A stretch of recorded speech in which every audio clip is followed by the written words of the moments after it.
Halo, Assalamualaikum, selamat siang teman-teman pejuang UMKM.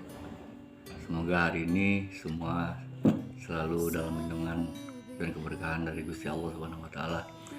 Ya, untuk hari ini saya mau sharing mengenai hal yang termasuk bukan sensitif ya, tapi lebih ke eh, punya fundamental yang sangat besar dan memiliki pengaruh yang sangat besar untuk keberlangsungan dari perjalanan usaha kita.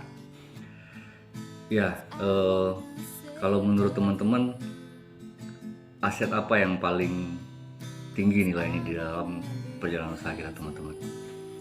Untuk di Anaktu sendiri, saya memiliki persepsi bahwa aset terbesar dan termahal juga terunik di dalam perjalanan usaha kami yaitu adalah SDM atau manpower atau karyawan, atau mungkin lebih spesifiknya lagi seorang barista, roaster ataupun cuper ya.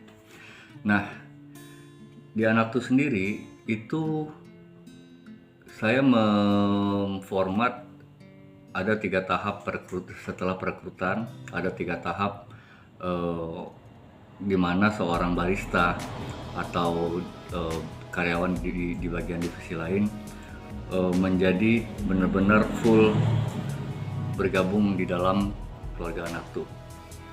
Nah, di tahap pertama saya memformat sebuah konsep yang namanya trainee ya. Jadi semua siapapun itu, apapun backgroundnya, sertifikasinya, ataupun dia sama sekali tidak ada sertifikasi, tetapi masuk ke dalam spek yang kita butuhkan, kita akan masukkan mereka ke dalam pool yang namanya trainee. Jadi trainee ini atau on job training itu kita lakukan selama 3 bulan, di mana untuk fasilitas dan sebagainya itu masih sangat terbatas karena memang konsepnya masih belajar ya. Jadi selama 3 bulan itu kita akan lakukan review dari sisi kuantitatifnya, kinerja kuantitatif baik itu secara seduhan, kualitas interaksi maupun servisnya itu kita lihat.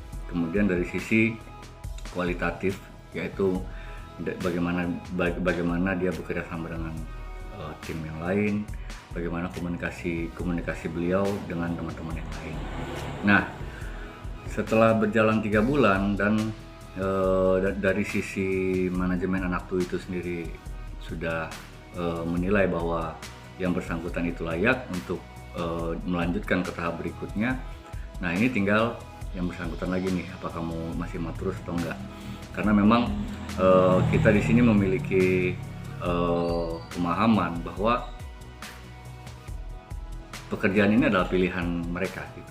Jadi kalau untuk dari sisi kita sendiri, kita ini adalah rumah di mana mereka mau masuk atau mau keluar ya itu pilihan mereka. Nah, kemudian setelah sepakat bahwa ini akan dilanjutkan, kita lanjut ke tahap berikutnya yang namanya, kalau kita bilangnya percobaan ya, atau daily worker DW. Nah, DW ini akan berlangsung selama 6 bulan. Jadi total dari trainee menuju sampai akhir DW itu total 9 bulan developmentnya selama 6 bulan, selama 9 bulan. Nah, jadi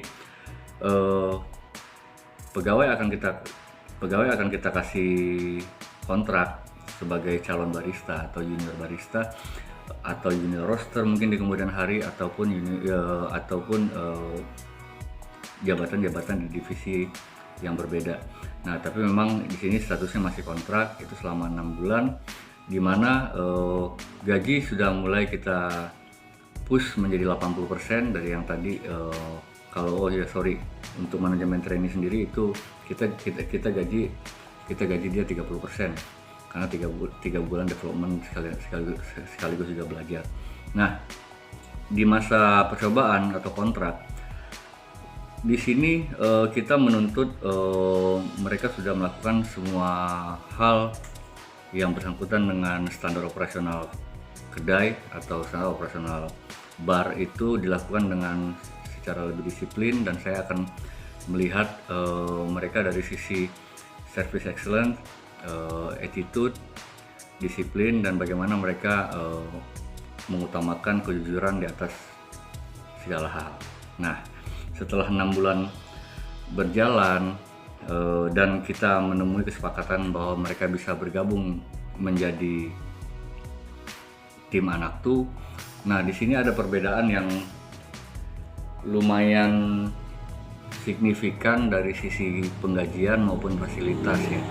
Jadi kalau untuk karyawan tetap di Anak Tuh, itu satu yang paling penting adalah saya berpikir bagaimana caranya kita menahan seseorang itu dengan tidak menahan milik mereka gitu.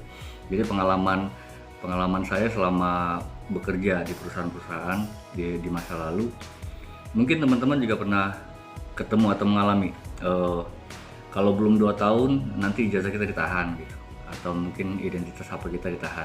Nah, saya di sini mencoba membalikkan logika manajemen bahwa menahan personil itu jangan pernah menahan apa yang memang sudah menjadi milik mereka, tetapi kita memberikan segala sesuatu yang menyangkut motivasi.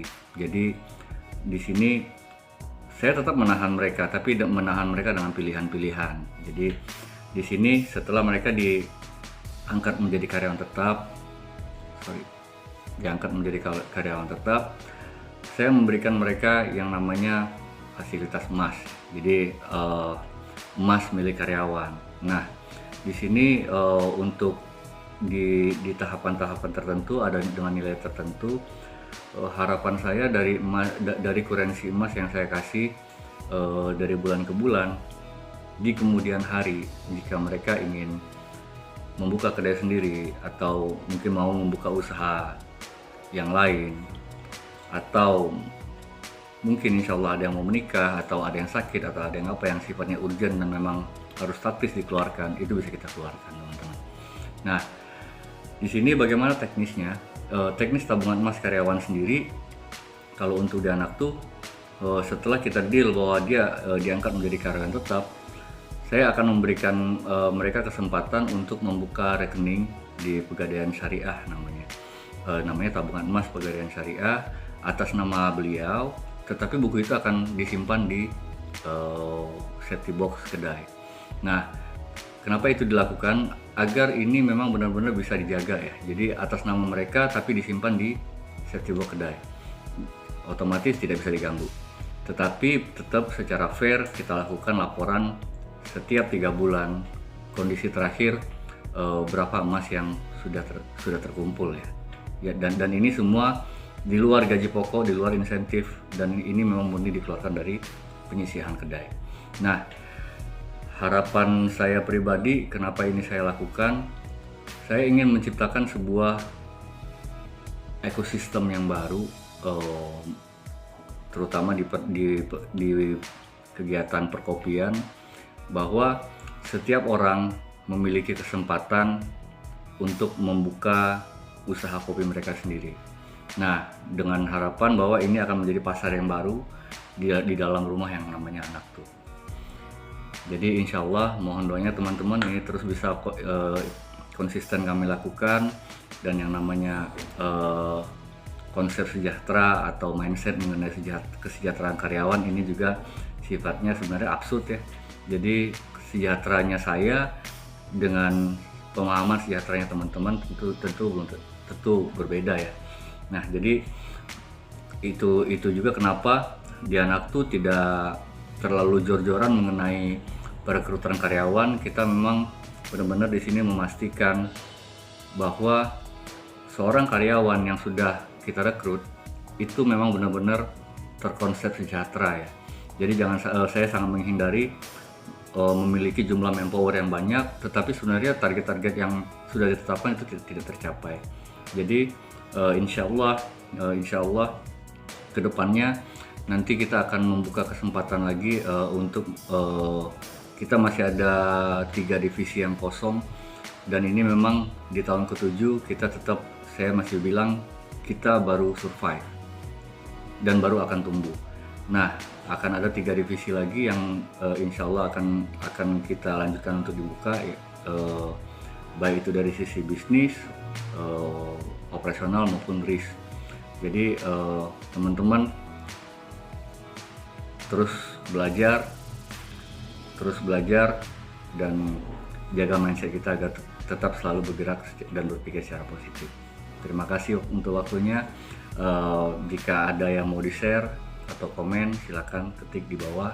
Jika channel ini memberi manfaat buat teman-teman, jangan lupa like, komen, dan subscribe. Terima kasih. Assalamualaikum.